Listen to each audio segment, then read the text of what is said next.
The war between Israel and the Palestinian terrorist group Hamas has now entered its fourth month.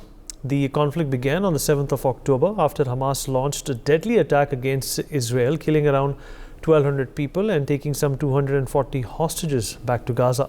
Meanwhile, Israeli Prime Minister Netanyahu is holding a private meeting with U.S. Secretary of State Antony Blinken at the Kiryat military headquarters in Tel Aviv as of now. Brian Thomas, my colleague, is joining us on the broadcast to give us more details and insights into this.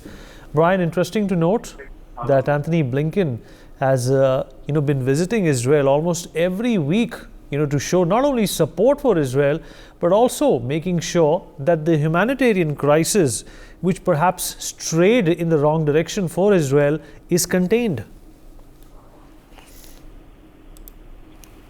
Well, yes, Vineet, definitely the war between Israel and Palestinian group Hamas now entered its fourth month, and the conflict that started on 7th launched a very deadly attack against Israel.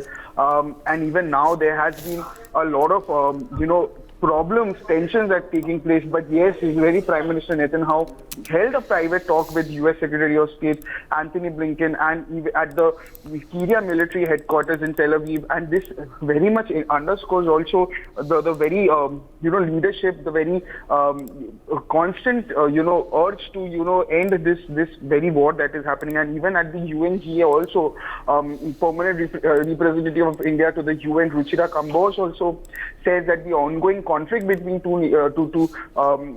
nations, between Israel and Hamas has led to a very large-scale loss of children, civilian lives, especially women and children. And there were many children and women were also kept as hostages, and as a result also in an alarming humanitarian crisis, the leadership of India is in constant touch with the leaders of the region, including those of Israel and Palestine, and even Netanyahu is also taking a stock of every situation that is possible, and even making constant visits to make sure that this war comes to an end as soon as possible, and the children, the women who were also taken hostages get freed, the people who are in dire situations get freed as soon as possible. For more such videos, subscribe to the NewsX YouTube channel, hit the bell icon.